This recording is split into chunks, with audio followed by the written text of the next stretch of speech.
தாவேக்காவிலேருந்து வெளியேறி இருக்கீங்க. உள்ள எதனா உட்கட்சி பூசல் எதனா நடந்துட்டு இருக்கா? உட்கட்சி பூசல் நிறைய இருக்கு. ஒரு ஒரு துக்க வீட்டுக்கு நம்ம தான் நேரடியாக போய் வந்து அவங்களோட கையை பற்றி ஆறுதல் சொல்லுவாங்க. எதுக்கு சொல்லுவாங்கன்னா, நாங்கள் இருக்கோம் உங்களோட, நீங்கள் கவலைப்படாதீங்க.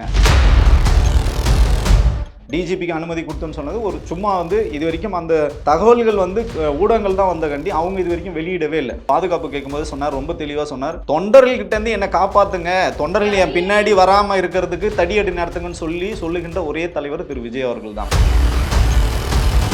தாவேக்காவோட பெரிய பலமே பார்த்தீங்கன்னா விர்ச்சுவல் வாரியர்ஸ் தான். இன்றைக்கி அவங்கெல்லாம் கேட்குறாங்க, கெட் அவுட் புசின்னு சொல்லிட்டு இன்றைக்கி ஹேஷ்டேக் வந்து போடுறாங்க. மன்றத்தில் இருந்தவங்கள இல்லை விஜய் அவர்களை வந்து அவருக்காக நிறைய உழைச்சவங்களுக்கு அங்கே வந்து பதவிகள் கிடையாது. அதுலேயும் பார்த்தீங்கன்னா பணம் கொடுத்து தான் பதவிகள் வந்து வாங்கப்படுது. விஜய் இந்த இடத்துல சிறந்த நடிகரா, சிறந்த அரசியல் தலைவர்? மெரிபா பன்னீர் சோடா, ஐ ட்ரஸ்ட் மெரிபா. குறைந்த விலை, நிறைந்த தரம், தங்கள் தேவைகள் அனைத்தும் ஒரே இடத்தில். ஜெயச்சந்திரன். வணக்கம் சார். வணக்கம்மா. சார் சொல்லுங்க, தாவேக்காவிலேருந்து நீங்கள் வெளியேறிய செய்தி வந்து கேள்விப்பட்டோம். எதுக்காக வெளியேற்றம்? என்னன்னா, இப்போ ஒரு கட்சி இருக்குன்னா அதோட அடுத்த கட்ட செயல் திட்டம்னு ஒன்று இருக்கு இல்லைங்களா? எல்லாருக்குமே பார்த்தீங்கன்னா கட்சி வந்து வளர்ச்சி அடைஞ்சு வந்து போகணும். மக்கள்கிட்ட வந்து நம்ம வந்து மக்கள் அரசியல் வந்து பண்ணோம், மக்கள் ஊடே போய் தான் அரசியல் பண்ணோம். இதுதான் எல்லா அரசியலும் வந்து பண்ணுவாங்க. இப்போ நம்ம வந்து சினிமா இண்டஸ்ட்ரி மாதிரி கிடையாது. நம்ம வெறும் வந்து ஷூட்டிங் முடிச்சுட்டு அதுக்கப்புறம் பார்த்தீங்கன்னா ஃபுல்லாகவே டிஜிட்டலாகவே போகிறது. மக்களுக்கு அதுக்கும் தொடர்பே இல்லை. படம் ரிலீஸ் ஆகும்போது மட்டும் வேலைகள் செஞ்சால் போதும், அப்படி வந்து கிடையாது. அரசியல்ன்றது மக்கள்கிட்ட தினம் நம்ம வந்து சந்திக்கணும். அந்த மாதிரி ஒரு நிகழ்வு வந்து இங்கே நடக்கவே இல்லை அப்படின்றது நம்ம வந்து தொடர்ச்சியாக சொல்லிட்டு இருந்தோம். அது தாண்டி என்னன்னு பார்த்தீங்கன்னா, மக்கள் சந்திப்பில் வரும்போது நிறைய லேகிங் வந்து வந்தது. மக்களை வந்து பார்த்தீங்கன்னா திட்டமிட்டே மக்களை வந்து காக்க வைக்கிறது, மக்களை வந்து அதிகமான கூட்டங்கள் சேர்க்கறது, மக்களுக்கு வந்து இடர்பாடுகள். நான் சொல்றது காமன் பப்ளிக். ஓகே. கட்சிக்காரங்களா தாவேக்கா தொண்டர்கள் வந்து திரு விஜய் அவர்களை பார்க்கறதுக்கு ஆர்வமாக வருவாங்க. இப்போ ரசிகர்கள் வந்து வருவாங்க, அதில் வந்து டவுட்டே கிடையாது. ஆனால் காமன் பப்ளிக் நாங்கள் போகிற இடம்லாம் வந்து நாங்கள் டிராஃபிக் ஜாம் பண்ணுவோம், நாங்கள் வந்து சிறு வியாபாரிகள் கூட அந்த இடத்துல வியாபாரம் பண்ண முடியாது. ஸோ யாருமே வெளியிலேயே போக முடியாதுன்ற சூழல் வரும்போது தான் இதை நம்ம தவிர்க்கணும்னு நம்ம வந்து சொன்னோம். இதை தவிர்க்கணும், இதுக்கு வந்து நீங்கள் வந்து மாநாடு மாதிரி திட்டமிடல் பண்ணுங்க. தாவேக்கா தலைவருக்கு ஆலோசகரா இருந்திருக்கீங்க? இல்லை, ஆலோசகர்லாம் கிடையாது. நம்ம பார்த்தீங்கன்னா கட்சியில் வந்து ஆக்டிவாக வந்து ஒர்க் பண்ணோம். ப்ளஸ் அவங்களுக்கு வந்து முன்னாடி நான் சொல்கிறது 2016-17 காலத்தில் பார்த்தீங்கன்னா அவருக்கு இப்போ பண்ணுறாங்க இல்லைங்களா, இப்போ எல்லாரையும் வந்து பனையூருக்கு வாங்கன்னு சொல்லி கூப்பிட்றாங்களே, இந்த மாதிரி அப்போ நம்ம வந்து இவருக்குன்னா களத்துக்கு வாங்கன்னு இவரை நம்ம வந்து கூப்பிட்டோம். ஜல்லிக்கட்டுக்கு வந்து நம்ம அவரை அழைச்சிட்டு வந்தோம். ஸோ தங்கை அனிதா வீட்டுக்கு வந்து கூப்பிட்டு போனது, தூத்துக்குடி துப்பாக்கி சூடு கூப்பிட்டோம். அங்கே மக்கள் அரசியல் தெரியுன்றதுக்காக நம்ம அந்த வந்து அப்போ வந்து கான்செப்டாக நம்ம பண்ணோம். ஓகே. இப்போ அதையே இவங்க என்ன பண்ணாங்க, ஸ்கிரிப்டாக பண்ணுறாங்க. ஆனால் அது கான்செப்ட் கொடுத்ததும் ஸ்கிரிப்ட் வந்து உங்களோடது தான். ஸ்கிரிப்ட்னு சொல்லி நம்ம அதை கொச்சப்படுத்த முடியாது, அது வந்து கான்செப்ட். ஓகே. மக்களுக்கான அரசியல் அவர் வந்து மக்களோட இருக்கணுன்றதுக்காக நம்ம அதை வந்து செஞ்சுக்கணும். இப்போ விஜய் சைடில் இருக்கக்கூடிய அவர்களுக்கு கேட்டால் அதுவும் வந்து ஸ்கிரிப்ட் இல்லை, கான்செப்ட் தான் அப்படின்னு அவங்க சைட்லேருந்தும் வரும் இல்லையா? ஆனால் இப்போது விஜய் தாவேக்காவிலேருந்து வெளியேறி இருக்கீங்க. உள்ள எதனா உட்கட்சி பூசல் எதனா நடந்துட்டு இருக்கா? உட்கட்சி பூசல் நிறைய இருக்குது, அது எல்லாருக்குமே தெரிஞ்சது தான். இப்போ மாவட்ட பொறுப்பாளர்கள்லேருந்து வட்ட பொறுப்பாளர் வரைக்கும் போகிற வரைக்கும் எல்லாமே பார்த்திங்கன்னா திரு புசி ஆனந்த் அவர்களோட ஆட்கள் மட்டும்தான் அங்கே வந்து போட முடியும். மன்றத்தில் இருந்தவங்கள இல்லை விஜய் அவர்களை வந்து அவருக்காக நிறைய உழைச்சவங்களுக்கும் அங்கே வந்து பதவிகள் கிடையாது. அதுலேயும் பார்த்திங்கன்னா பணம் கொடுத்து தான் பதவிகள் வந்து வாங்கப்படுது. அப்படியா? ஆமாம், பணம் இல்லாமல் யாருக்குமே பதவிகள் வந்து யாருக்குமே வந்து கொடுக்குறதே கிடையாது. பல்வேறு நபர்களே வந்து ஊடகங்களை சந்திச்சே வந்து பேசுனாங்க, என்கிட்ட 10 லட்சம் கேட்டாங்க, 15 லட்சம் கேட்டாங்க அப்படின்னு சொல்லிட்டு தரவுகள் இருக்குது. நம்மகிட்டே நிறைய ஆதாரங்கள் இருக்குது, தரவுகள் இருக்குது. ஓகே.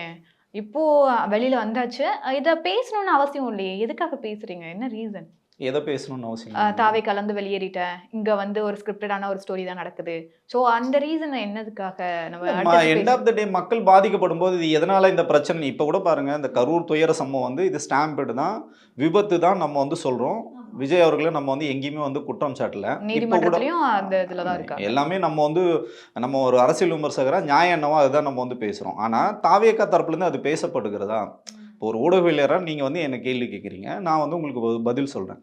அந்த மாதிரி கடந்த 30 நாட்களாக தாவேகா தரப்புல இருந்து அங்கீகரிக்கப்பட்ட யாருமே இன்னி வரைக்கும் ஊடகங்களையோ இல்லை நீங்கள் வந்து பொதுமக்களையோ யாரையுமே சந்திச்சு இது வரைக்கும் ஒரு விளக்கம் வந்து கொடுக்கல, எதுவுமே வந்து சொல்லலை.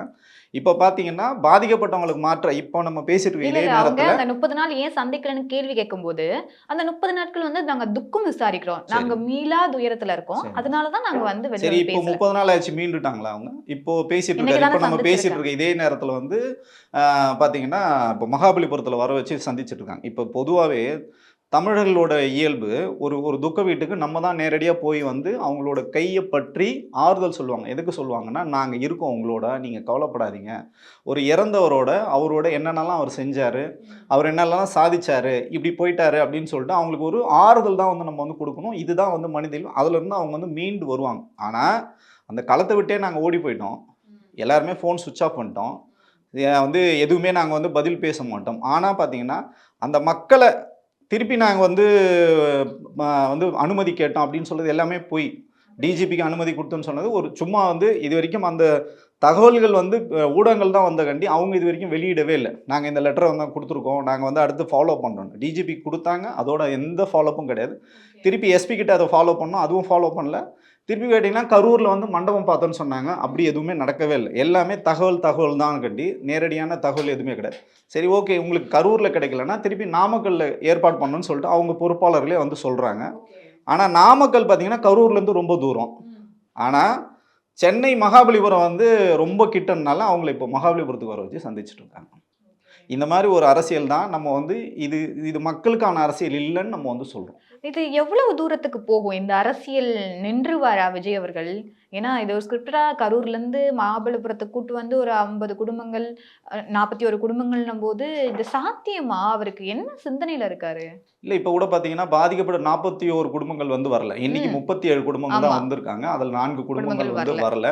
அதே மாதிரி பார்த்தீங்கன்னா 41 பாதிக்கப்பட்ட குடும்பங்களுக்கு வந்து நிதி உதவி வந்து பார்த்தீங்கன்னா 39 குடும்பங்கள் தான் நிதி உதவி கொடுத்துருக்காங்க. 2 குடும்பங்களுக்கு வந்து கொடுக்கல. ஏன் கொடுக்கலன்னா அந்த 2 குழந்தை வந்து யாருக்கு சொந்தம், அப்பாவுக்கா அம்மாவுக்கான்ற டவுட்ல தான் அதெல்லாம் வந்து கிடையவே கிடையாது. அந்த டவுட்லாம் இவங்களுக்கு இருக்க வேண்டிய அவசியமே இல்லை. அவங்க கவர்மெண்ட்லேயே டிக்ளேர் பண்ணி அவங்க சர்டிஃபிகேட்டே வச்சிருக்காங்க. அது சிக்கலே கிடையாது. அவர் சிபிஐக்கு போயிட்டாங்க அவங்க. ஸோ சிபிஐக்கு போனதுனால சிபிஐக்கு போன வரைக்கும் ஓகே, பட் நாங்கள் போகலன்னு இவங்க சொல்லிட்டாங்க. நாங்கள் போகவே இல்லை, எங்களை ஏமாற்றி சிபிஐக்கு போக, சிபிஐனா என்னன்னே எங்களுக்கு தெரியாதுன்னு சொன்ன 2 குடும்பங்களுக்கு பணம் வந்து கொடுக்கல. ஒன்று. ரெண்டாவது பார்த்தீங்கன்னா இப்போ இந்த வழக்கு சிபிஐயில் வந்து இருக்குது. சிபிஐயில் பார்த்தீங்கன்னா குற்றப்பத்திரிகை வந்து தாக்கல் பண்ணியிருக்காங்க. இப்போ சம்மன் கூட A1 A2 A3 3 பேருக்கும் வந்து கொடுத்துருக்காங்க. மதியழகன் வந்து A1, A2 பார்த்தீங்கன்னா புசி ஆனந்த், A3 வந்து சிடிஆர் நிபுணர் 3 பேருக்கும் கொடுத்துருக்காங்களா. இவங்கெல்லாம் விக்டிம். ஒரு குறைஞ்சபட்சம் நீங்கள் வந்து ஒரு நாட்டையே ஆளணும்னு சொல்லிட்டு நினைக்கிறீங்க. குறைஞ்சபட்சம் அரசியலமைப்பு சட்டத்தை நீங்கள் படிச்சிருந்தீங்கன்னா இந்த மாதிரி விக்டிமை கலைக்கிற வேலையை தான் இப்போ பண்ணிட்டு இருக்காங்க. நீங்கள் விக்டிமை கூப்பிட்டு வந்து என்ன பண்ணிட்டு இருக்கீங்க? இப்போ அவங்களோட ஸ்டார் ஹோட்டலில் வந்து ரூம் போட்டு அவங்களோட பேச்சுவார்த்தை நடத்திட்டு இருக்கீங்க. நீங்கள் பணத்தை கொடுத்தாச்சு, எல்லாமே நீங்கள் பண்ணிட்டீங்க, எதுக்கு இப்போ நீங்கள் அவங்கள கூப்பிட்டு வரீங்க? இது எல்லாமே பார்த்தீங்கன்னா நீங்கள் சொன்ன மாதிரி நாங்கள் இதை பற்றி பேசும்போது கூட அவங்க என்ன சொல்கிறாங்கன்னா, ஏங்க கரூருக்கு விஜய் போகலன்ற கேள்விக்கு தாவேகாவோட ஆதரவாளர் இல்லை கூட்டணிக்கு போகக்கூடிய ஒரு நபர் சொல்கிறாரு, அங்கே போயிட்டா வந்து சாட்சியங்களை வந்து கலைச்சதா ஒரு இது வந்துடும், வாதம் வந்துடும், இது வந்து கோர்ட்டில் வந்து நாளை பின்ன செல்லாது, அதுக்காக தான் நாங்கள் போகணும் 2 நாளைக்கு முன்னாடி ஒரு நபர் சொல்கிறாரு. ஆனால் அடுத்த நாளே வந்து கரூர்லேருந்து ஆட்களை வந்து கூப்பிட்டு வராங்க. இப்போ இது சாட்சியை நீங்கள் கலைக்க மாட்டீங்களா? இப்போ நீங்களாவது போனீங்கன்னா குறைஞ்சபட்சம் அவங்களோட ஒரு சின்ன ஒரு உரையாடல் பண்ணிட்டு நீங்கள் வந்துடலாம். அதிகபட்சமாக ஒரு இரங்கல் தெரிவித்து நீங்கள் வந்துடலாம். ஏன்னா நீங்கள் அடுத்தடுத்த ஆட்களை வந்து பார்க்கணும். இப்போ நீங்கள் என்ன பண்ணி அவங்களுக்கு வந்து இந்த மழை காலத்தில் அவங்கெல்லாம் வந்து எந்த மாதிரி சூழ்நிலையிலேருந்து வந்திருக்காங்க உங்களுக்கு தெரியும். அவ்வளோ நடுங்குகின்ற ஒரு குளிரூட்டப்பட்ட ஏசி அறையில் வந்து அவங்கள வந்து தங்க வச்சுருக்கீங்க. நீங்கள் என்ன உணவு கொடுக்குறீங்க? அவங்க ஒரு பதட்டத்திலேயே அந்த மக்களை வந்து வச்சுருக்கீங்க. இது அரசனை மதிக்க மாட்டாங்க. 50 ஹோட்டல்ஸ் 50 ரூம்ஸ் வந்து அங்கே புக் பண்ணியிருக்காங்களா. அந்த 50லையும் ஒவ்வொரு குடும்பங்களுக்கும் ஒவ்வொரு ஏரியா ப்ளஸ் 15 மினிட்ஸ் தான் வந்து மீட் பண்றதுக்கான டைம் கொடுப்பாரு அப்படின்ற மாதிரி சொல்லியிருக்காங்க. பிளஸ் அங்க என்னன்னா மீடியாக்கள் தொண்டர்கள் எல்லாமே அந்த கேட்டுக்கு வெளில நிக்கிறாங்க. கேட்டுக்கு அந்த பக்கம் என்ன நடக்குதுன்னு இப்போ வரைக்கும் யாருக்குமே தெரியல, மீடியாஸ் கூட தெரியல. இல்ல, அவர் கரூர் போகும்போதே ரொம்ப தெளிவா அந்த பாதுகாப்பு கேட்கும்போது சொன்னார், ரொம்ப தெளிவா சொன்னார், தொண்டர்கள் கிட்ட இருந்து என்னை காப்பாத்துங்க, தொண்டர்கள் என் பின்னாடி வராம இருக்கிறதுக்கு தடியடி நடத்துங்கன்னு சொல்லுகின்ற ஒரே தலைவர் திரு விஜய் அவர்கள் தான். அதுக்கப்புறம் பாத்தீங்கன்னா பாதிக்கப்பட்ட மக்கள் சரௌண்டிங் 1 கிலோமீட்டருக்கு வந்து யாருமே இருக்கக்கூடாது. கிரீன் காரிடார் வந்து நீங்கள் கொடுக்கணும். நீங்கள் அந்த சாலைகள் முழுக்க வந்து இவருக்கு வந்து சிவப்பு விளக்கு வந்து எடுத்துட்டு பச்சை கிரீன் தான் இருக்கணும். நீங்கள் வந்து எமர்ஜென்சிக்கு யூஸ் பண்ணுற மாதிரி இருக்கணும். ஸ்பீட் பிரேக்கர் கூட இருக்கக்கூடாது. நான் என்ன சொல்கிறேன், இவ்வளோலாம் நீங்கள் கேட்குறீங்க. செக்யூரா இருப்பாரு ஒரு அரசியல் தலைவர். இல்லை, அதுதான் சொல்கிறேன், இவ்வளோ உங்களுக்கு பாதுகாப்பு வேணும்னு நீங்கள் நினைக்கிறீங்க, அதை தவறே கிடையாது. அப்போ நீங்கள் வந்து சினிமாலே நீங்கள் இருந்திருக்கலாம். இப்போ பொது வாழ்க்கைக்கு நீங்கள் வந்துட்டு இவ்வளோ விஷயங்கள் நீங்கள் கேட்குறதுனால எண்ட் ஆஃப் த டே என்ன தான் நடக்குது? இது எல்லாமே யாரோட வரி பணம் பார்த்தீங்கன்னா, இப்போ இந்த கரூர் சம்பவத்தோட ஸ்டாம்பில் அரசாங்கம் வந்து 100 கோடி ரூபாய் ஸ்பெண்ட் பண்ணியிருக்காங்க. இப்போ சிபிஐக்கு வழக்கு நடத்துறது எல்லாமே அரசாங்க பணம் தான். அவங்களுக்கு வந்து நிதி உதவி கொடுத்துருக்காங்க, நிவாரணம் வந்து கொடுத்துருக்காங்க. இதை தாண்டி கோர்ட்டு வழக்கு செலவு எல்லாமே பார்த்தீங்கன்னா கிட்டத்தட்ட உங்களோட பணம், என்னோட பணம், பொதுமக்கள் பணம் தான் 100 கோடி ரூபாய் விரயமாக இருக்குது. இது யாருக்குன்னா ஒரு தனி மனிதன் வளர்ச்சிக்காக நம்மெல்லாம் செலவு பண்ணிட்டு இருக்கோம். இதை மக்கள் தயவு செஞ்சு வந்து புரிஞ்சுக்கணும். அப்புறம் யாருக்கானவர்னு சொல்லிட்டு இப்பயாவது அவர் வந்து தெளிவுபடுத்தணும் தான் நம்மளோட ஒரே நிலைப்பாடாக இருக்குது. ஓகே, விஜய் அவர்கள் யாருக்கான தலைவர் தான் ஆக்சுவலா? இல்லை, மக்களுக்கான தலைவராக இருக்கணும். அது யாரா வேணா இருக்கட்டும். திரு விஜய் அவர்கள் மட்டும் கிடையாது, யாரா வேணா இருக்கட்டும். இது மக்களுக்கான தலைவராக இருக்கணும். மக்களுக்கான அவங்க வந்து வேலைகள் செஞ்சாங்கன்னா பிரச்சனை இல்லை. நான் என் அளவில் நான் பார்க்குற வரைக்கும் பார்த்தீங்கன்னா திரு விஜய் அவர்கள் பார்த்தீங்கன்னா தவறான நபர்களால் வழிநடத்தப்படுறாரு. பார்த்தீங்கன்னா புசியானந்த், திரு ஆதவ அர்ஜுனா, இவங்க 2 பேரோட வழிகாட்டல தான் இந்த மாதிரி தவறான கொள்கைகளையும் நிலைப்பாடுகளும் அவர் எடுக்கிறான்னு சொல்லிட்டு. ஏன்னா அவர் பார்த்தீங்கன்னா எப்பவுமே ஐசோலேட் தான், தனிமையில் தான் அவர் இருப்பார். ஸோ மக்களோட அவருக்கு எந்த தொடர்பும் கிடையாது, எந்த செய்திகளும் அவர் பார்க்க மாட்டார். ஸோ யாரும் அவர் தொடர்பு அப்போ இருக்கிற கான்டாக்டே பார்த்தீங்கன்னா இவங்க 2 பேர் தான். ஸோ இவங்க தான் தப்பாக அவர் வந்து வழிநடத்துறாங்களோன்னு நமக்கு வந்து தோணுது. உங்களுக்கு தோணுது, ஆனா உறுதியான இல்லை, உண்மையும் அதுதான். ஓகே, உண்மையும் அது. இப்போ பார்த்தீங்கன்னா இந்த கரூர்ல பாதிக்கப்பட்ட மக்களை யார் ஒருங்கிணைச்சாங்கன்னு பார்த்தீங்கன்னா மதியழகன் சொல்லிட்டு அந்த மாவட்ட செயலோட மனைவி தான் வந்து ஒருங்கிணைச்சிருக்காங்க. அப்போ எல்லாரும் மக்கள் வந்து சொல்றாங்க, கோர்ட்ல வந்து வழக்கு இருக்கு, அரசாங்கம் பணம் கொடுத்துருக்காங்க, எல்லாமே அதிமுக தவிர எல்லாருமே அந்த மக்களுக்கு எல்லாமே கொடுத்துருக்காங்க. அதிமுக தவிர்த்து எல்லாருமே அங்கே நிதி உதவி கொடுத்துருக்காங்க.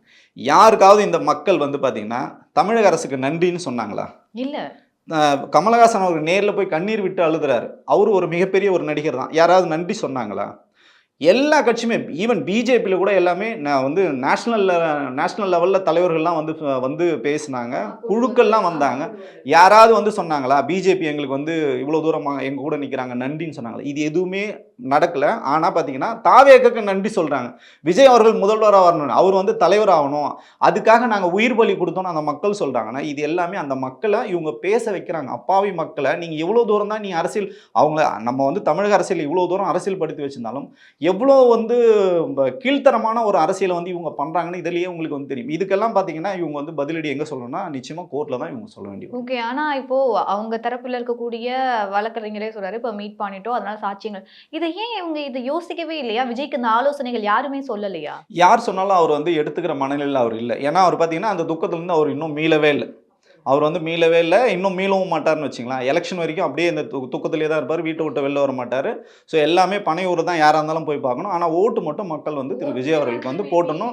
அப்போ கூட பார்த்தீங்கன்னா அவர் வந்து வருவாரான்னு தெரியாது, ஓட்டு கேட்டு கூட வருவாரான்னு தெரியாது. ஆனால் ஸ்டாண்ட் வித் விஜய் அண்ணன்னு எங்களை மாதிரி நாட்கள் போட்டுக்கிட்டே இருக்கணும். ஓகே, இப்போது நீங்கள் மட்டும் இல்லை, இதுக்கு முன்னாடி ஜெகதீஸ்வரன் அவர்களும் ரொம்ப இது ஃபோக்கஸ்டாக தான் ஒர்க் பண்ணார். அவங்களும் கூட ஒரு கடந்த மாதங்களுக்கு முன்னாடி வந்து வெளியேறினார். அதுக்கான ரீசன் என்ன? இதே தானா 2 பேருக்குமே? இல்லை, எல்லாருமே இப்போ நானும் அவள பார்த்தீங்கன்னா சமகாலத்தில் பயணப்பட்டவங்க தான். ஸோ அந்த மாதிரி இருக்கும்போது நாங்கள் வந்து வெறும் விஜய் ரசிகர் அப்படின்னு இல்லாமல் நாங்கள் சமூக செயல்பாட்டாளர் வந்து களத்துலேருந்து நம்ம வந்து களத்தில் நடக்கிற நிறைய விஷயங்களை அது வந்து சொல்கிறோம். நாங்கள் தொடர்ச்சியாக பார்த்தீங்கன்னா விக்கிரவாண்டி மாநாட்டில் தான் பிரச்சனையாக ஸ்டார்ட் ஆச்சு.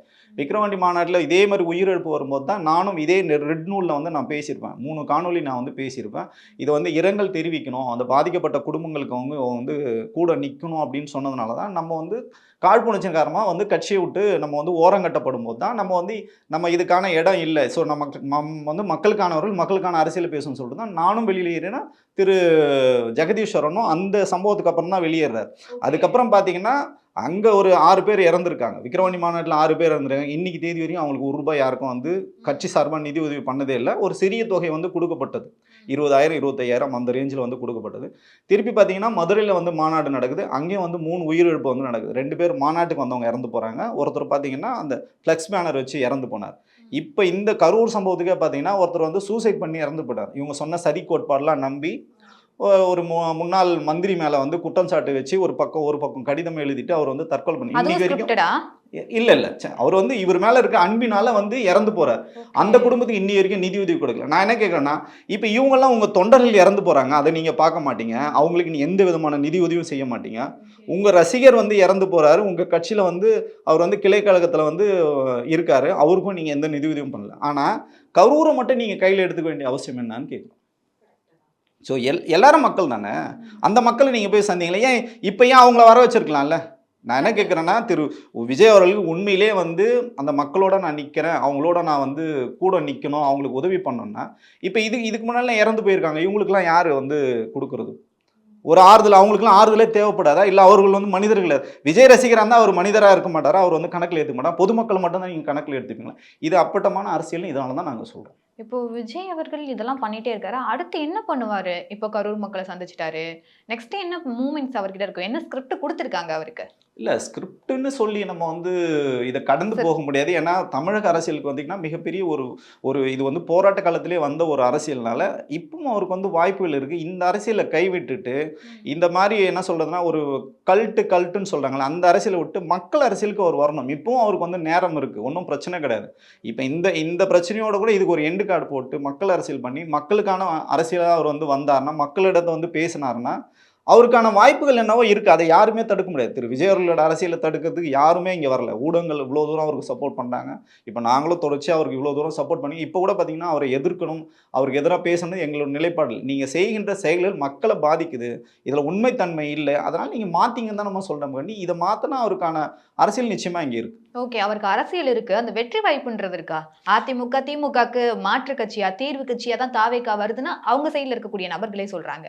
உண்மையாவே வெற்றி வாய்ப்புகள் இருக்கா விஜய் அவர்களுக்கு? வெற்றி தோல்வின்றது உங்களுக்கு களத்தில் எப்படி வரும்னா உங்களோட செயல்பாடுகளை வச்சு தான் இங்கே வந்து வெற்றி தோல்விகள் இருக்கும். ஸோ உங்கள் செயல்பாடுகளே வெற்றியை நோக்கி போகலை அப்படின்ற வரைக்கும் அப்போது நீங்களே உங்களோட ரிசல்ட்டை நீங்கள் என்னன்னு நீங்கள் தெரிஞ்சுக்கலாம். வெறும் வந்து பார்த்தீங்கன்னா ஊடகங்களில் நீங்கள் வந்து ஆட்களை வச்சு நீங்கள் உங்களுக்கான வந்து ஹைப்பை ஏற்றிட்டு எனக்கு இவ்வளோ பர்சன்டேஜ் ஓட்டு அவ்வளோ பர்சன்டேஜ் ஓட்டு இருக்குன்னு சொல்கிறது மட்டுமே இங்கே கலா அரசியல் கிடையாது. அதை தாண்டி மக்களுக்கான அரசியல் அவர் பண்ணாருன்னா மக்கள் வந்து தீர்மானிப்பாங்க. மக்களுக்கு வந்து தெரியும் என்ன பண்ணணும் ஏது பண்ணணும்னு மக்களுக்கு தெரியும். இப்போ நம்ம சொல்கிறதுனால அது வந்து மக்கள் வந்து அவருக்கு ஓட்டு போட மாட்டாங்கன்னு சொல்ல முடியாது. நம்ம சொல்கிறதுனால ஓட்டு போட்டுருவாங்கன்னு சொல்ல முடியாது. மக்களுக்கானவராக நின்னார்னா மக்கள் நிச்சயமாக எவ்வளோ பேர் ஆதரிச்சிருக்காங்க, அந்த மாதிரி அவர் ஆதரிக்கவும் செய்யலாம். ஆனால் அவர்கிட்ட செய்கின்ற அந்த அரசியல் பார்த்தீங்கன்னா அவர் கை கொடுக்குமானது அவர் சீர்தூக்கி பார்க்கணும். இப்போ அடுத்து இவர் என்ன அந்த கட்சிக்குள்ள உட்கட்சி பூசல்லாம் இருக்கு, இந்த உட்கட்சி பூசல் முடிவுக்கு வருமா? இல்ல எல்லாரும் பிரிஞ்சு உங்களை மாதிரி நபர்கள் இப்போ வெளியில வந்திருக்கீங்க, அதே மாதிரி உள்ள இருக்க யாருன்னா அடுத்த நகர்வுகள்ல வெளியில வரக்கான வாய்ப்புகள் இருக்கா? இல்லை, நேற்று இந்த கரூர் சம்பவத்துக்கு அப்புறம் பார்த்தீங்கன்னா செய்தித்தாளில் பிரதான செய்தித்தாளில் வந்திருக்கு, கரூர்லேருந்து பெருவாரண்ய மக்கள் வந்து வேற ஒரு மாற்று கட்சியில் வந்து இணைஞ்சிருக்காங்க. ஏன் இந்த மாதிரிலாம் நடக்குதுன்னா அங்கே உங்களுக்கு சரியான களத்தில் வேலை செய்யக்கூடிய ஆட்கள் இல்லை, அந்த ஆட்களை வந்து வழிநடத்தக்கூடிய ஆட்கள் இல்லை. அதுக்கப்புறம் பார்த்தீங்கன்னா உங்களுக்கு யார் அவங்களுக்கு என்ன அசைன்மெண்ட் கொடுக்குறதுன்னு சொல்கிறதுக்கு ஆட்கள் கிடையாது. பனையூர் வந்து பூட்டியே கிடக்குது. இப்போ இந்த பிரச்சனைக்கு மட்டும் பூட்டி இல்லை, எப்பவுமே பூட்டி தான் கிடக்கும். அது பார்த்தீங்கன்னா வீக்கெண்டில் மட்டும்தான் திறப்பாங்க, சனி ஞாயிறு மட்டும்தான். ஆமாம், வீக்கெண்டில் மட்டும்தான் திறக்கிறாங்க. ஸோ அந்த மாதிரி இருக்கும்போது நீங்கள் அதே மாதிரி மக்களும் அப்படி தான் வந்து போடுவாங்க. உங்களுக்கு சர்டன் பர்சன்டேஜ் தான் வந்து வாக்களிப்பாங்க, எல்லாரும் வாக்களிப்பாங்கன்னு சொல்ல முடியும். இப்போ நாளைக்கு அவரே திரு விஜய் அவர்களே முதல்வர்னா நம்ம எல்லாருக்குமான முதல்வர் தானே. அப்போ எல்லாருக்குமான பணிகள் அவர் வந்து செய்யணும்ல. நான் இந்த செக்டாருக்கு தான் நான் வேலை செய்யணும்னு சொல்லணும். அந்தந்த செக்டாருக்கு ஏற்ற மாதிரி தான் உங்கள் கட்சியோட வளர்ச்சி வந்து இருக்கும். 2026 மாற்று கட்சி நாங்கள் தான் ஆட்சி அமைக்க போகிறோன்னு நானே வந்து பேசியிருக்கேன். ஆனால் அதுக்கான எந்த வேலைகளும் இப்போ வரைக்கும் நடக்கவே இல்லை. எந்த விதமான ப்ராசஸ் வந்து இங்கே வந்து கட்சியில் ஆட்கள் போடுறதும் சரி, இன்னும் மாவட்ட செயலர் 6 மாவட்ட செயலர்கள் வந்து போடல. இப்போது உங்களுக்கு வேலை செஞ்ச மாவட்ட செயலர் மேலே தான் வழக்கு பாஞ்சிருக்கு. இப்போ அவரை நீங்கள் என்ன பண்ணிட்டீங்க, மொத்தமாக அவரை கை காமிச்சிட்டு தலைமை நிர்வாகிகள் எல்லாருமே வந்து அப்ஸ்காண்ட் ஆகிட்டீங்க. A1 யாருன்னு பார்த்தீங்கன்னா மதியழகன் தான். இப்போ இந்த சதி கோட்பாடெல்லாம் யார் அங்கே வந்து இந்த மக்களை தூண்டி விட்டு பேசி இப்போ கூட்டு போகிற வரைக்கும் யார் பண்ணியிருக்காங்கன்னா மதியழகன் மனைவி தான். நாளைக்கு இந்த சிபிஐல இந்த வழக்கு வந்தால் கூட நீங்கள் விக்டிம் எப்படி கலைச்சிங்க, விக்டிம் எப்படி நீங்கள் கூட்டு போயிட்டு நீங்கள் வந்து அவங்கள வந்து மனமாற்றம் பண்ணியிருக்கீங்க, சாட்சிகளை கலைச்சுன்னு சொன்னால் ஐயா நாங்கள் இல்லை, எங்களுக்கு எதுக்கும் சம்மந்தமே இல்லை, கூட்டிகிட்டு வந்தது மதியழகன் மனைவின்னு சொல்லிட்டு இப்போ மதியழகன் மனைவியை சிக்க வைக்கிறதுக்கான வேலைகள் தான் தாவேகா வந்து பண்ணுறாங்க. அதனால் தொண்டர்கள் வந்து இவங்களோட ரொம்ப எப்படி அட்டாச் பண்ணி எவ்வளோ வந்து நெருங்கி வந்து வேலை செய்வாங்கன்றது மிகப்பெரிய ஒரு கேள்விக்குறி தான். எனக்கு இது சரியான அரசியலை நோக்கி இப்ப நகர்றாருன்னு அவங்க சைடுல இருக்கக்கூடிய ஆட்கள் சொல்றாங்க. நீங்க அங்கிருந்து வெளியில வந்த ஒரு நபர் வந்து இது சரியான அரசியல் போக்கு இல்லன்றதையும் சொல்றீங்க. விஜய் 2026ல வெற்றி பெறுவாரு. அந்த களத்துல வேலை செஞ்சா தான் வெற்றி அடையறதுக்கான வாய்ப்புகள் இருக்கு. ஆனா இதெல்லாம் விஜய் அவர்கள் மாத்திக்கிட்டா, இல்ல அவங்க கூட இருக்கக்கூடிய நபர்கள மாத்திக்கிட்டா இதெல்லாம் சாத்தியமாகும்னு ஒரு சில விஷயங்கள் உங்களுக்கு கூட இருந்ததுனால தெரியும். நீங்க சொல்லுங்க. இல்ல சாத்தியப்படாதுன்னு எதுவுமே கிடையாது. அந்த சாத்தியப்படுறதுக்கான குறைஞ்சபட்சம் அந்த ஒரு புரிதல், அதுக்கான தேடல் இருக்கணும். இதுவரைக்கும் அந்த தேடல் வந்து இருந்த மாரி நம்ம வந்து பார்க்கவே இல்ல. அப்படி ஒரு தேடல் இருந்திருந்தா, இப்ப நாங்க இதெல்லாம் வந்து பண்ணோம், சதி கோட்பாடுன்னு சொல்லும்போது, இவங்களே வந்து முன்னாடி வந்து ஊடகங்கள சந்திச்சு சொல்லியிருக்கணும். இதெல்லாம் நாங்க பண்ணல. இதெல்லாம் எங்க மேல தவறு இல்லன்னு இன்னைக்கு வரைக்கும் நானும் சவாலே விடுறேன் நெறைய இடத்துல. நான் வரேன், உட்கார்றேன். உங்க பக்கமே நான் பேசுறேன். இது வந்து விபத்துன்னே நான் சொல்றேன். நீங்க சொல்லுங்க. நீங்க சொன்னீங்கல்ல களத்துல, நீங்க வந்து கரூர்ல தான் நாங்க நின்னோம்னு சொன்னீங்கல்ல, அதுக்கு சாட்சி சொல்லுங்க. நாங்க அந்த மக்களோட தான் ஆமா, இருந்தோம்னு அந்த சொல்லுங்க. இதுல தான் எல்லையில தான் நாங்க நின்னுட்டு அதான் இருந்தோம். சொல்றீங்கல்ல. இதெல்லாம் நீங்க ப்ரூவ் பண்ணுங்க. எங்க நீங்க ப்ரூவ் பண்ணணும்? வெறும் இதெல்லாமே தகவல்னு நீங்க சொல்லாதீங்க. உறுதிப்பட்ட தகவலா நீங்க வாங்க. நாங்க மக்களுக்காக நின்னோம்னு சொல்லுங்க. என்ன நீங்க பண்ணியிருக்கீங்க களத்துலன்னு சொல்லுங்க. எதுவுமே நீங்க பண்ணாம, அந்த அந்த என்ன சொல்றதுன்னா, அந்த களத்தையே வேற மாரி மாத்திட்டு, இப்போ மாண்புமிகு முதல்வர் அவர்கள் போயிட்டு என்ன சொல்றாருன்னா, அந்த தலைவருக்கே இது வருத்தம் அளிக்கும். எந்த கட்சி தலைவராவது வந்து தொண்டர்கள் இறந்து போறத ரசிப்பாங்களான்னு மெச்சூர்டான ஒரு பாலிடிக்ஸ் பேசும்போது, நீங்க என்ன சொல்றீங்க? சார் நான் வீட்ல தான் இருப்பேன், ஆஃபீஸ்ல தான் இருக்கேன். என்ன வேணாலும் நீங்க பண்ணுங்க. இப்போ நீங்க வீட்ல தான் இருக்கீங்க, ஆஃபீஸ்ல தான் இருக்கீங்க. நீங்க களத்துக்கே வரல. எப்பதான் நீங்க களத்துக்கு வருவீங்கன்னு தான் நாங்க கேட்கிற கேள்வி. இத நாங்க கேட்கல. இப்போ தாவேகாவோட பெரிய பலமே பார்த்தீங்கன்னா, விர்ச்சுவல் வாரியர்ஸ் தான். இன்னைக்கு அவங்கலாம் கேட்கறாங்க. கெட் அவுட் புசின்னு சொல்லிட்டு இன்னைக்கு ஹேஷ்டேக் வந்து போடுறாங்க. எதனால போடுறாங்கன்னா, அவங்களுக்கு நீங்க தொண்டர்கள் இருக்காங்க. அவங்கள நீங்க எப்படி வழிநடத்துவீங்க? நீங்க இன்னும் சினிமா தனமாவே அவங்கள வச்சிருந்தீங்கன்னா, அவங்களுக்கான இலக்கு என்ன, அரசியல்ன்றது இவங்க தான் வந்து புரிய வைக்கணும். இப்பயாவது அவங்க வந்து களத்துக்கு வரணும்ன்றது நம்மளோட ஒரே ஒரு எதிர்பார்ப்பா இருக்கு. விஜய் இந்த இடத்துல சிறந்த நடிகரா, சிறந்த அரசியல் தலைவரா? அரசியல் தலைவரா அவர் மாறவே இல்லையே. இப்போ சிறந்த நடிகர்னு நம்ம அவர் சொன்னா கூட பார்த்தீங்கன்னா, இன்னைக்கு வரைக்கும் பார்த்தீங்கன்னா, அவர் வந்து 33 ஆண்டுகள்ல 69 படங்கள் வந்து நடிச்சிருக்காரு. இது வரைக்கும் பார்த்தீங்கன்னா, அவர் வந்து மத்திய அரசாங்க விருதோ, மாநில அரசாங்க விருதோ இது வரைக்கும் அவர் வந்து வாங்கினதே இல்ல. ஒரு சைமா விருது கூட வாங்கினதே கிடையாது. அங்கேயும் ஒரு கட்டமைப்பு தான். அவர் படங்கள் வந்து பெருசா வந்து வியாபாரம் நடக்குதுன்னு சொல்லிட்டு, அது ஒரு டீம் வந்து பேசிக்கிட்டே இருப்பாங்க. 50 கோடி சம்பளம் வாங்கும்போது பார்த்தீங்கன்னா, அவருக்கு வந்து 100 கோடிக்கு வந்து உடனே ஜம்ப் அடிப்பாரு. ஏன்னு பார்த்தீங்கன்னா, இவ்வளோ ஆச்சு, வியாபாரம் ஆச்சு, அவ்வளோ வியாபாரம் ஆச்சுன்னு அங்கே பேசுறதுக்கு ஒரு குழுக்கள் வந்து இருந்துட்டாங்க. ஸோ அந்த போதை அவர் மண்டையில் வந்து ஏறி இருக்கிறதுனால, நம்ம என்ன பண்ணலாலும் நம்மளை வந்து தூக்கிட்டு போயிடுவாங்க மேலே அப்படின்னு சினிமாவில் எப்படி நினச்சாரோ, அதே மாதிரி அரசியல் வந்து அப்படி கிடையாது. எவ்வளோ பெரிய ஆட்களாக இருந்தாலும் களத்தில் இறங்கி வந்து நிற்கணும், மக்களோட மக்களாக நிற்கணும், வேர்வை சிந்தணும், கண்ணீர் சிந்தணும், மக்களோட வலி வேதனை தெரிஞ்சால் மட்டும்தான் இந்த மண்ணில் ஜெயிக்கும். இப்போ எனக்கு ஒரு டவுட்டு. இப்போ அதிமுகல இருக்கக்கூடிய நபர்களும் திமுகவுக்கு வருவாங்க. இல்ல திமுகல இருக்கக்கூடிய நபர்கள் அதிமுகவுக்கு போவாங்க. இப்போ தாவேக்கால இருந்து நீங்க வெளியேறி இருக்கீங்க. ஆனா அந்த நபர்கள் போனதுக்கு அப்புறம் அந்த கட்சிய பத்தியோ, அந்த தலைவர பத்தியோ விமர்சிக்கிறத நான் பார்க்கவே இல்ல. ஒரு சில ஆட்கள், குறிப்பிட்டு சொல்லக்கூடிய ஒரு சில ஆட்கள் மட்டும் தான் என் தலைவன் இப்படி பண்ணிட்டாரு, அப்படி பண்ணிட்டாருன்னு குறைகள் சொல்லிட்டாரு. ஆனா பலரும் வந்து இங்க விமர்சிக்கவே மாட்டாங்க. ஆனா மணிகண்டன் வந்து நிறைய மீடியாஸ்ல வந்து உட்கார்ந்து பேசிட்டே இருக்காங்க. தொடர்ந்து பேசுறதுக்கான காரணம் என்ன? இல்ல தொடர்ந்து பேசுறேன்னா, இப்போ நான் வந்து எந்த ஊடகத்தையும் அணுகுறதே கிடையாது. நான் வந்து உங்க வாய்ப்பு குடுங்க நான் பேசுறேன். ஊடகங்கள் வந்து நம்ம கூடும்போது, ஊடகங்களுக்கு நீங்க ஃபர்ஸ்ட்டு வந்து மதிப்பளிக்கணும். ஊடகங்கள் வந்து பார்த்தீங்கன்னா, மக்களுக்கும் நம்மளுக்கான அந்த செய்திகளை வந்து கடறதுக்கு தான் ஒரு மீடியம் தான் ஊடகம். அந்த ஊடகத்துக்கு நீங்க வந்து பதில் பேசணும். உங்களிடம் பொய்கள் இருந்தா, நீங்க ஒரு இன்டர்வியூலயே வந்து நீங்க வந்து உங்கள யாரும் வந்து கூப்பிட மாட்டாங்க. நான் வந்து திரு விஜய் அவர்கள பர்சனல் அட்டாக் இதுவரைக்கும் நான் பண்ணதில்ல. திரு விஜய் அவர்களும் இல்ல. யாரையுமே நான் பர்சனல் அட்டாக் பண்ணதே இல்ல. அவர் தனிப்பட்ட வாழ்க்கை குறித்து நான் பேசினேன். அவர் அரசியல்வாதியா வந்துட்டாரு. அரசியல் கட்சி ஆரம்பிச்சிருக்காரு. நீங்க தான் முதல்வர்னு சொல்லும்போது, அதுக்கான வேலைகள் செய்யலன்னு கேட்கறதுக்கு எனக்கான எல்லா உரிமைகளும் இருக்கு. நான் வந்து தனிப்பட்ட முறையில இப்ப அங்க நிறைய வந்து பிரச்சனைகள் இருக்கு. அவங்க வந்து லஞ்சம் வாங்குறாங்க, அவங்க வந்து பணம் வாங்கிட்டு தான் போஸ்டிங் போறாங்க. இதெல்லாம் நான் சொல்றேன்னா, அது எதிர்நிலைப்பாடுல யார் இது விளக்கம் பண்ணணும்? நீங்க தான் இன்னைக்கு வரைக்கும் ஒரு விளக்கம் வரலையே. இல்லை என் மேல டிப்ரமேஷன் போடுங்க, நான் வழக்க சந்திக்கிறேன். இப்போ நான் சொல்கிற தகவல் வந்து உங்களுக்கு வந்து சரியான தகவல் இல்லை அப்படின்னா, என் மேலே வழக்கு போடுங்க, வழக்கை நான் சந்திப்பேன். அப்போ என்கிட்ட இருக்கிற ஆதாரங்களை வந்து கோர்ட்டில் நான் சப்மிட் பண்ணுறேன், வாங்க வழக்கை சந்திக்கலாம். அப்படி தான் நம்ம வந்து சொல்ல வேண்டியது. அப்போ எனக்கே இவ்வளோ ஆதகம் இருக்குது, ஒரு கட்சி ஆரம்பித்து நீங்கள் வீட்டில் தூங்கிட்டு இருக்கீங்க, மக்கள் ஓட்டு போட்டாங்க நீங்கள் நினைக்கிறீங்க பார்த்தீங்களா, இந்த இயல்பை தான் நீங்கள் மாற்றிக்கணும்னு சொல்லுவோம். இதுக்கப்புறம் விஜயோட அரசியல் என்ன மாதிரி இருக்குன்னு நமக்கு தெரியல. நீங்களும் இப்போ வெளில வந்துட்டீங்க.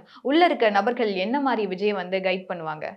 இல்ல அவரு கைட் பண்றது இல்ல. அவருக்கு ஃபர்ஸ்ட் ஒரு புரிதல் இருக்கணும். அவர் வந்து அரசியல் புரிதலே இல்லையா விஜய் அவர்களுக்கு? ஆமா புரிதல் இருந்துதான் இப்போ இவர் இப்போ யாராவது அவங்களுக்கு சொல்றாங்கன்னு வச்சுக்கோங்க, ஜானோ இல்ல வந்து ஆதவ அர்ஜுனாவோ இல்ல புசி ஆனந்தோ சொல்றாங்கன்னு வச்சுக்கலாம், கரூருக்கு கூட்டு வர தலைவர் அந்த மக்களும் இவர் தடுத்து இருக்கணும் இல்லைங்களா? இல்லை வேண்டாம் இப்போ வந்து கோர்ட்டில் நமக்கு வந்து கேஸ் போயிட்டுருக்கு, இப்போ வேண்டாம் விடுங்க. 30 நாள் அவங்களே மறந்துருக்காங்க அந்த விஷயத்த. மறந்து இப்போ தான் மெல்ல மெல்ல அவங்க வந்து இயல்பு நிலைக்கு வந்துட்டுருங்க. திருப்பி நீங்கள் என்ன பண்ணீங்க, ரூம் போட்டு அவங்கள அள வைக்கிறீங்க. திருப்பி நீங்கள் எல்லாத்தையும் வந்து சொல்கிறீங்க. ஸோ இது என்ன அவங்களுக்கு திருப்பி இன்னொரு தாக்கத்தை அந்த அந்த மக்கள் எவ்வளோ பதட்டமாக இருப்பாங்க யோசிச்சு பாருங்க. இப்போ தாவேகாவுக்கு சப்போர்ட் பண்ணி அவங்க பேசுகிறாங்க ஒரு சூழல். அரசுக்கு எதிராக நாங்கள் நிற்கிறன்ற ஒரு மனநிலை அவங்களுக்குள்ள எவ்வளோ ஒரு பயத்தை வந்து ஏற்பட்டோம். கோர்ட்டுக்கு எதிராக நாங்கள் வந்து இன்னைக்கு பேசிகிட்டு இருக்கோம், பேசவே கூடாது, விக்டிம் வந்து பேசவே கூடாது. அப்போ நீங்கள் வந்து பேச வைக்கிறீங்க. அப்போ எவ்வளோ அவங்கள வந்து பதட்டத்திலே வச்சுருங்க. இதை தான் நாங்கள் சொல்கிறோம், இது தப்பான அரசியல் நீங்கள் பண்ணுறீங்க, இதை வந்து தவிர்க்கணும்னு சொல்கிறோம், இதை வந்து நீங்கள் மாற்றிக்கணும்னு சொல்கிறோம். ஓகே. விஜயோட நகர்வுகள் அடுத்தடுத்து என்னவா இருக்குன்றத காத்திருந்து பொறுத்திருந்து தான் பார்க்கணும். நன்றிகள் சார். நன்றி. மெரிபா பன்னீர் சோடா. I trust மெரிபா. குறைந்த விலை நிறைந்த தரம் தங்கள் தேவைகள் அனைத்தும் ஒரே இடத்தில். ஜெயச்சந்திரன்.